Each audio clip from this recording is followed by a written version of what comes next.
제조 원가, 매출 원가 산식이 200년 가까이 표준화되어 있지 않다.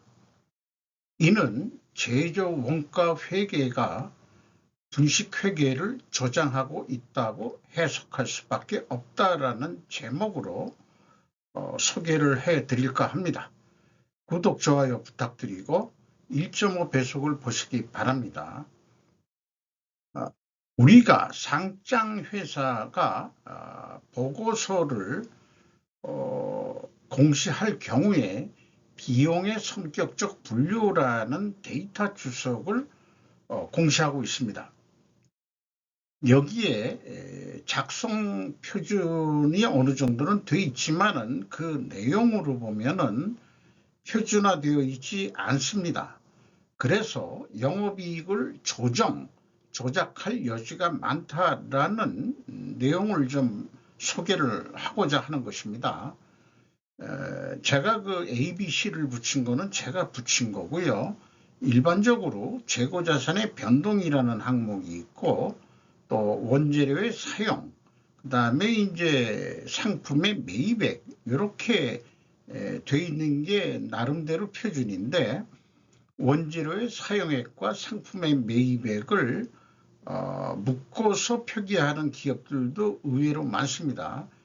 여기에 내용들이 표준화되어 있지 않다는 내용들인데 이것은 그 ABC 항목마다 다음 장에서 별도로 좀 자세하게 설명을 하고자 합니다. 그래서 ABC를 더한 거를 저는 매출 원가 재료비라고 명명하고 있는데 이 MC를 계산한 다음에 실질적으로 스루풋 회계로 분석하려고 그러면은 이 생산 투입 재료비를 총 제조 비용분의 매출 원가로 해서 매출에 비례하는 매출 재료비를 산출하는 것은 이제 또 별개의 문제가 되겠습니다. 기성분의 그 데이터의 합은 매출 원가 더하기 판매 관리비가 되겠습니다. 원가 회계 손익에서 우리가 매출 원가라고 한다 그러면은 재고의 그 범위가 어디까지인지는 이제 기업마다 틀리지만은 어쨌든 기초 재고 더하기 총 제조 비용 빼기 기말 재고입니다. 기말 재고를 뺀다는 것은 매출량에 비례해 가지고 매출 원가를 산출하기 위해서죠. 문제는 제품에 가공비가 배부되어 있다는 것이 이제 또 문제이기도 합니다. 그래서 저는 비용의 성격적 분류 데이터 주석에 대해서 이렇게 표현하고자 합니다. 작성 표준은 표준화되어 있지 않다. 영업이익을 조작할 여지가 많다라는 거죠. 그래서 우선은 A 재고자산 변동에 대해서 이것이 재고자산 매출원가 회계 투명성 검증의 아주 핵심적인 1단계가 되겠습니다. 변동 범위는 제가 분석을 시도한 이래 가공비 배부 재고자산 오타가 났네요. WCA가 Working Cost Allocation Inventory라고 제가 영어 약자를 만들었습니다. 가 표준이나 업체마다 현재 제각각입니다. 전체 재고자산을 범위로 하는 기업이 또 너무나 많습니다. 일부는 또 전체 재고자산에서 미착품은 빼는 기업도 있어요. 아직 물건도 그 국내에 들어오지 않았는데 자기 창고에 들어오지 않았는데도 이걸 매출원가에 반영하는 것은 비합리적이다 이렇게 생각하는 모양인데 전체 재고자산을 기준으로 하는 것 자체가 비합리적이라고 볼 수 있는 거죠.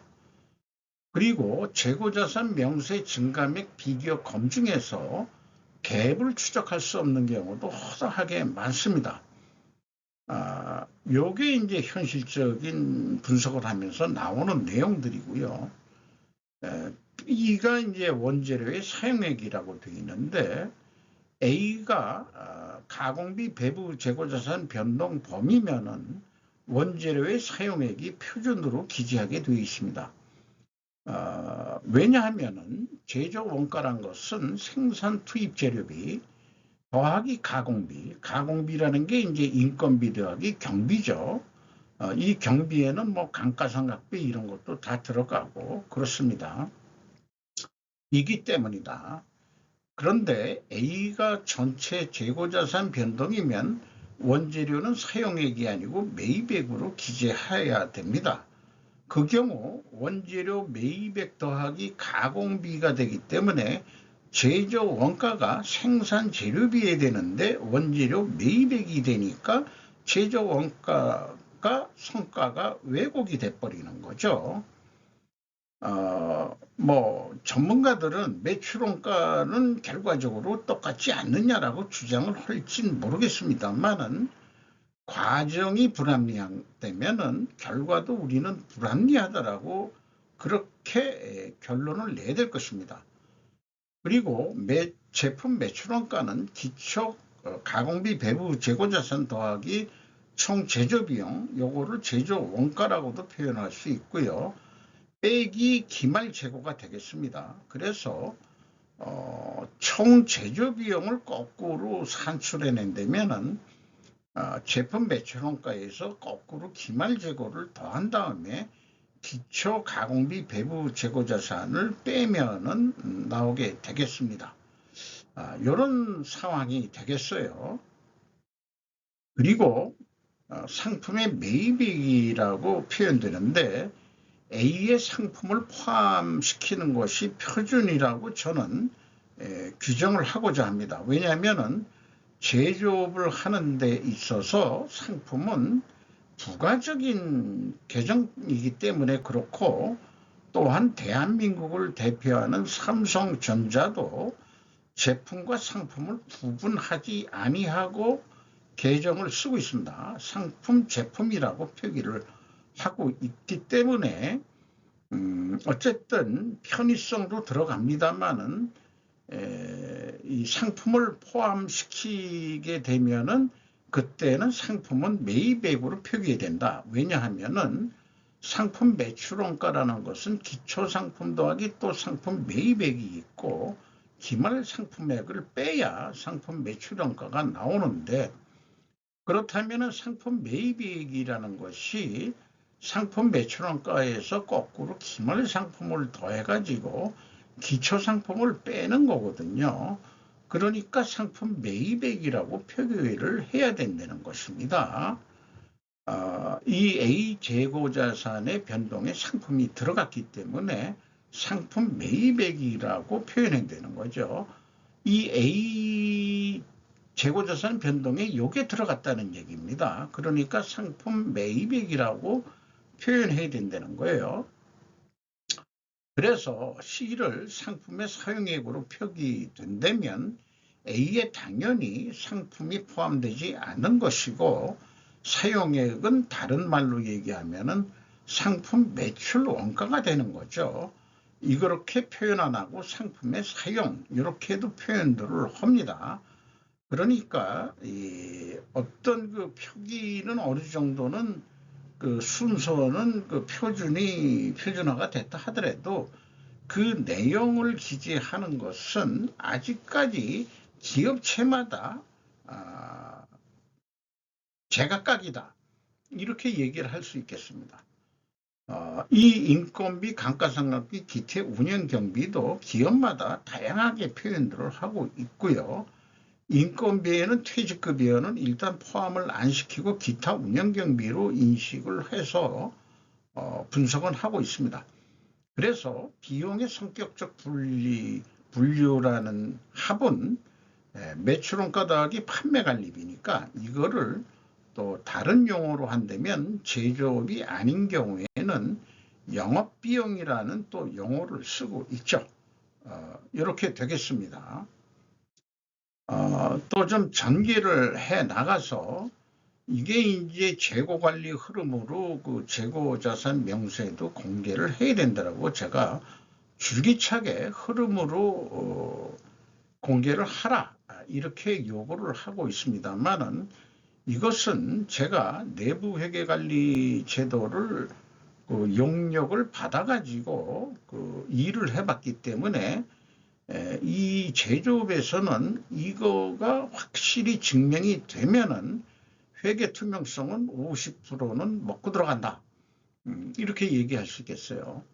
1단계 재고자산 명세 주석 데이터에 의한 가공비 배부 재고자산의 증가과 그 다음에 비용의 성격적 분류라는 것이 상장기업은 의무적으로 이거는 공개하게 돼 있는데 상장기업에서도 이걸 또 빼먹는 경우가 뭐 자주 또 있어요. 왜 빼먹는지는 잘 모르겠습니다만은 재고자산의 변동금액을 비교하는 것으로 회계투명성 1단계를 시작합니다. 그리고 재고자산 평가손실이라는 작업이 있는데 제 생각에는 과도한 평가손실 또는 환입액이면 이것도 영업이익 조정, 조작의 방법으로 해석할 수 있다라고 저는 말씀드릴 수 있겠습니다. 그런 경우를 우리나라 대표 기업인 삼성전자의 경우를 이 3단계에서 이 샘플로 좀 말씀드리겠는데 일단은 그 1단계가 일치를 할 경우에는 가공비 배부 재고자산의 그 변동 금액과 그 다음에 비성분에서 표기하는 그 재고자산의 변동 금액이 일치한다면은 이 PQ 총 제조 비용의 금액도 일치하게 됩니다. P는 회사의 비성분 데이터, 아까 BC를 얘기했죠. 원재료 사용액, 상품의 매입액 더하기 가공비가 총 제조 비용이 되겠습니다. 그리고 Q는 슬프 관점에서 역으로 매출원가에서 재고자산의 변동액을 더하면은 총 제조 비용이 나오게 되겠습니다. 또 생산 재료비도 이 비성분에서 얘기한다면은 B가 원재료의 사용량이니까 거기에다가 C 상품의 매입액을 더하면은 생산에 투입된 재료비가 되겠죠. 그 다음에 Q 슬프 관점에서는 전체 제조 비용에서 가공비를 빼면은 그게 생산 재료비하고도 일치를 해야 됩니다. 그러니까 요거는 삼성전자 상반기 연대 PQ 총 제조 비용까지는 일치를 합니다. 문제는 3단계에서 현금 흐름표에 전체 재고자산의 증가액이 나오는데 이게 플러스 6,293억 원이면은 현금이 들어왔다는 얘기죠. 그러면은 요 금액만큼 재고가 감소해야 되는데 거꾸로 2조 5,233억 원이나 증가를 했어요. 감소가 아니고. 그럼 그 갭이 무려 3조 1,526억 원이나 납니다. 이게 어디서 하늘에서 그 재고가 굴러떨어졌느냐? 그것도 뭐 3조라는 금액이 그게 뭐냐 그러면은 작년에 평가 손실 작업을 2조 8,900억이나 했어요. 손실이 날 때 평가 손실 작업을 하게 되면은 이익이 적게 나게 되어 있습니다. 그러니까 일반적인 심리가 적자 날 때 더 적자를 내게 만든다. 이런 심리가 작동을 한다고 저는 해석을 해요. 그런데 올해 좀 이익이 나게끔 결산이 돼야 된다 그러니까 작년에 거의 이것도 한 3조 원 가까이 평가 손실 작업했던 거를 이번에는 마이너스란 얘기는 여기도 이제 가로치고가 이제 마이너스 개념인데 환입을 3조 1,380억이나 잡았단 얘기예요.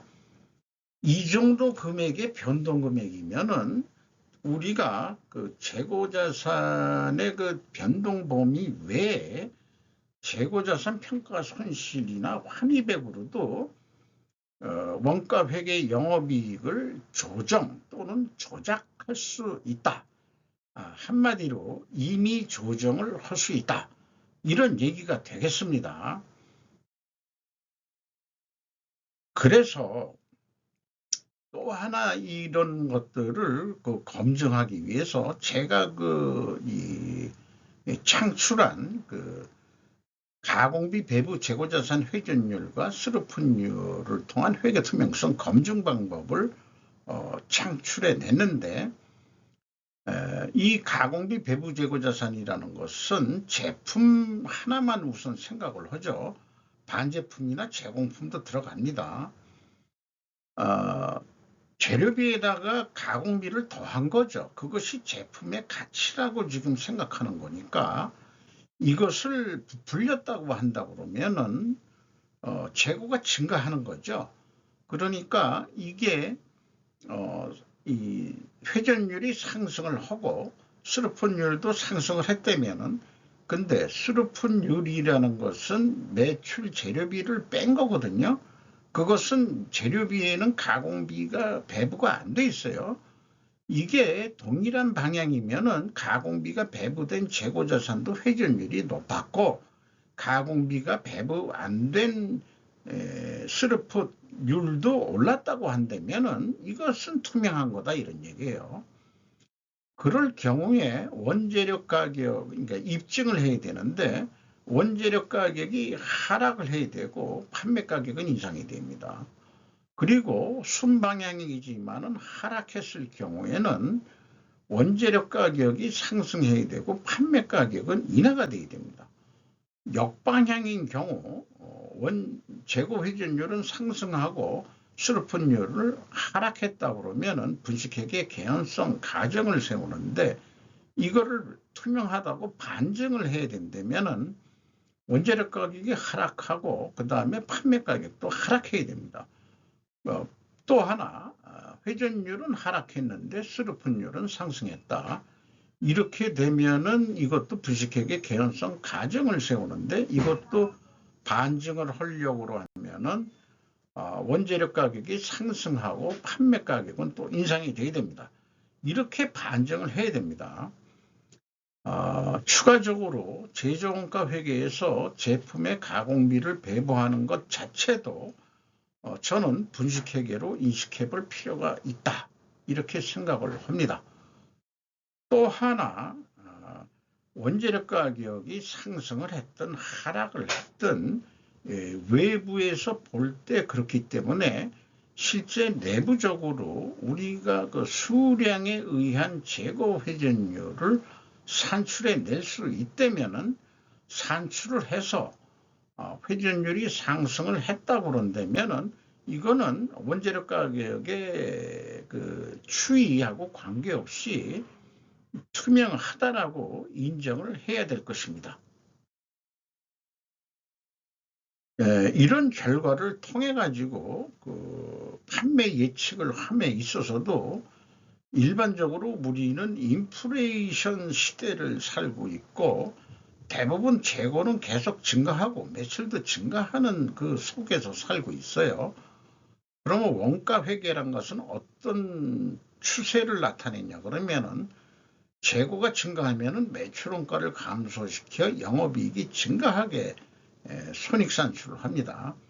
그리고 판매예가는 높게 나오게 돼 있어요. 그러니까 재고가 증가하는 기업들은 필요 이상으로 판매 가격을 올리게 됩니다. 그래서 인플레이션을 저는 유발한다고 생각을 합니다. 그렇다면은 스루프 회계 쪽에서는 원가 회계 영업이익보다 이익이 감소하게 되어 있습니다. 재고가 증가하는데 가공비를 제거해 버리니까요. 그 다음에 판매예가는 원가 회계보다 낮게 나오게 되어 있습니다. 이것은 결과적인 결론으로 이런 인식을 하게 되는 겁니다. 그래서 스루프 회계는 재고가 증가하더라도 인플레이션을 완화할 수 있다, 이렇게 볼 수 있고요. 예가가 높게 나오는 경우, 이거는 특별 원인 변동이라고 제가 얘기를 했는데, 또 위에는 재고자산이 감소했을 경우에도 예가가 낮게 나올 경우가 있는데, 이것도 특별 원인 변동이라고 했는데, 특별 원인이라는 게 뭐냐? 결국은 분식회계, 코스메틱이라고 저는 얘기합니다. 화장질 한다는 얘기죠. 분식회계일 경우가 많을 것이다라는 것이 결론이 되겠습니다. 이런 것들을 정립한 게 제가 이제 그 스루풋 회계 이론인데, 저의 그 이론을 뒷받침해주는 한병철 씨의 그 이론의 종말이라는 책에서 제 주장을 뒷받침해주는 그런 얘기들이 오른쪽에 제가 좀 표시를 했습니다. 요거는 제가 좀 작성한 건데요. AI는 원인과 결과 논리에서 상관관계로 인간의 사고 능력을 퇴보시킬 것이다. 저는 그렇게 생각을 하고요. 인과관계로 자꾸 따져봐야 되는데, 회계는 경영의 공통 언어입니다. 자본주의든 공산주의든. 그리고 결정적 경쟁력이라는 것은 재무제표상 대상이 될 수 없으며 나타낼 수도 없습니다. 재무제표는 정당한 평가지표를 찾을 수 있을 만큼 투명 수준이 높아야 됩니다. 결정적 경쟁력을 회계가 투명해야 그것을 입증할 수 있다, 이런 얘기가 되겠죠. 그래서 표준에 대해서 우리 그 시진핑 엄마가 아주 좋은 명언을 했어요. Standards have become the common language of the world. 표준은 세계의 공통 언어가 될 것이다, 이런 얘기 아니에요. 제조원가 회계는 사실 공산주의에서 시작한 것이다. 마르크스가 얘기한 노동가치설이 그것이죠. 그래서 따라서 중국은 공산주의에 입각하고 있죠. 노동가치설을. 그래서 중국은 원가회계의 세뇌로 인해 과잉 생산에서 벗어날 수 없는 것이다, 이렇게 생각을 합니다. 안 팔리면은 생산을 줄여야 되는데 그 생산성이라는 거기 때문에 노동 생산성, 이거에 이제 세뇌돼 가지고 생산량을 줄이지 못하고 있는 게 요즘에 현실로 나타나고 있는 거죠. 그러나 마르크스가 그 노동가치설을 얘기했을 때는 재료비에 가공비라는 것이, 가공비가 100이라고 그러면은 한 8알은 인건비였을 겁니다. 자동화가 많이 안 됐기 때문에. 그런데 현대에 와서는 인건비는 2할 뿐이 안 되고 가공비 중에서 8알이 간접비가 될 거예요. 그러니까 노동가치설이 그 유효성이 떨어졌다, 이렇게, 그게 잘못됐다기보다는 유효성이 떨어졌다. 그러니까 자본주의 산업사회가 됐으면서도 원가회계는 공산주의 사고방식이 들어가 있던 거라고 저는 정의할 수 있는데, 이제 산업이 고도화된 이 시대에 와서는 마르크스가 얘기했던 노동가치설은 이제 그 용도가 폐기돼야 된다라고 생각합니다. 돈을 버는 여러 가지 방법들은 생산직 사원들의 인건비만이 아니고 판매관리직의 사무직, 이런 사람들의 노력요에 따라서 기업이 결정적 경쟁력을 가질 수 있느냐 없느냐, 이런 게 되기 때문에 이 세상이 좀 바뀌어야 된다, 이런 얘기가 되겠습니다. 그래서 우리는 원가회계의 문제점만 지적하는 데 끝나지 않습니다. 새로운 길, 이거를 좀 거창하게 뉴 월드 오더 웨이라고 한다면 신세계 질서의 길이 있다. 그것이 뭐냐? 우리는 대안을 제시합니다. 스루풋 회계가 새로운 길이다 라는 것을 말씀드리면서 마치도록 하는데, 이 스루풋 회계라는 것은 회계를 공부하고 올라가다 보니까 고려 개성 상인들도 스루풋 회계하고 회계했던 방법이 다르지 않더라, 그런 얘기가 되겠습니다. 이상 마치도록 하겠습니다.